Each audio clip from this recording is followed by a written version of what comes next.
Gratitude. The world sells it as a soft, passive feeling, a nice to have. They tell you to look on the bright side and be thankful for what you have. That is a lie. And for a man in a real crisis, it is a useless, insulting platitude. I am here to tell you that real gratitude, what I call forged gratitude, is the most violent, offensive, and powerful weapon in your arsenal. Today is November 1st. 2 years ago today, on November 1st, 2023, my polycrisis began. The woman I loved vanished and my world detonated. I didn't know it then, but that was day one of my resurrection. And the tool that saved me, the one that pulled me from that kitchen floor, was not anger. It was gratitude. When your life collapses, bitterness is the default. It's a reflex. You are betrayed by your brothers. You are discarded by your partner. Your career turns to ash. You are on the floor. You had every right to be bitter. You have every right to be angry at them, at the world, at God. But that is the prison. Bitterness is a poison you drink expecting the other person to die. It keeps you anchored to the past. It keeps you in a state of reaction. It makes you a permanent victim. It is the single heaviest chain that will keep you on that floor forever. You cannot build a new life if your entire being is defined by the wreckage of the old one. This prison of bitterness is the pattern of this world that Scripture warns us about. It's the default setting. It's conformity to our pain. My favorite verse, the one I have tattooed on my right forearm, as a constant reminder of this very journey, is Romans 12:2.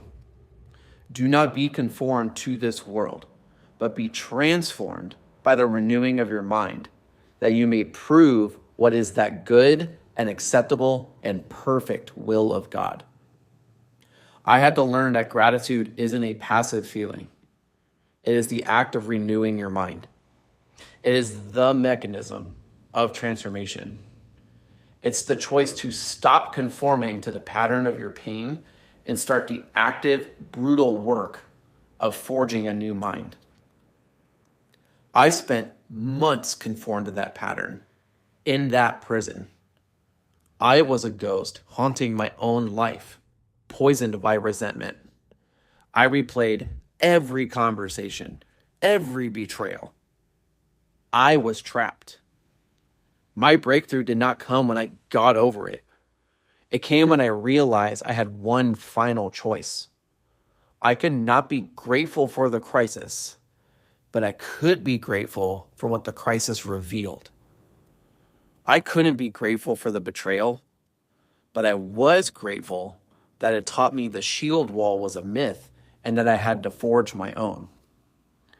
I couldn't be grateful for the avoidant discard, but I was grateful that it forced me to stop outsourcing my validation and build my own closure. I couldn't be grateful for the financial annihilation, but I was grateful it burned away a false identity and forced me to find my real one. I was grateful for the proof that I could survive. Grateful for the weakness that forced me to find my faith. Grateful for the pain that forced me to forge a new man. This is forged gratitude. It is not a feeling. It is a tactical, clear-eyed recognition of the weaponry you are being given in the middle of the war. This is not a mindset. This is a daily, non-negotiable protocol. It's how you declare war on the victim mindset. It requires 3 steps. Step 1, acknowledge the pain. Real gratitude does not ignore the wound. It is not positive thinking. It admits, this is hell. This hurts. This is unjust. You must be honest about the pain to find the power in it. Step 2, find the forged asset. You will on paper or out loud, find one thing you are grateful for as a result of the pain. Not the trees or the sunrise, something forged in the fire. I am grateful I learned who my real friends are. I am grateful I found my physical limits because now I know where to build. I am grateful for the man I am becoming because of this.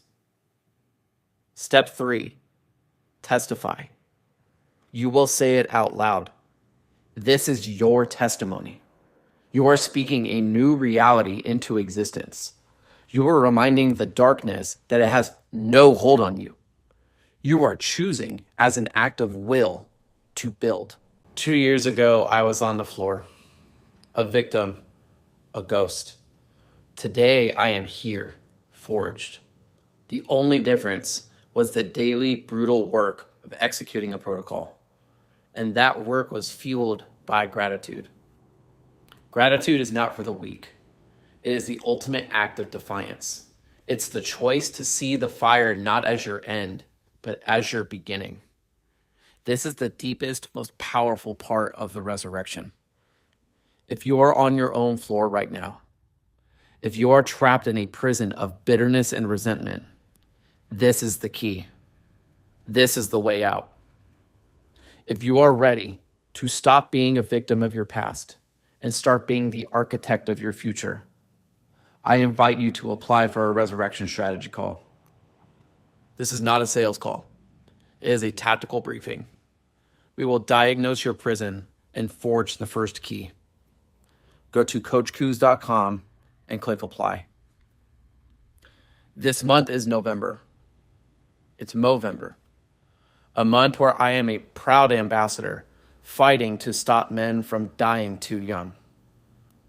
My resurrection started on November 1st. It began with a choice to live. The gratitude I'm talking about is a gratitude for life itself. It's the fuel to fight. Stop waiting to feel grateful. Choose to be grateful. Choose to fight. It is the ultimate act of defiance.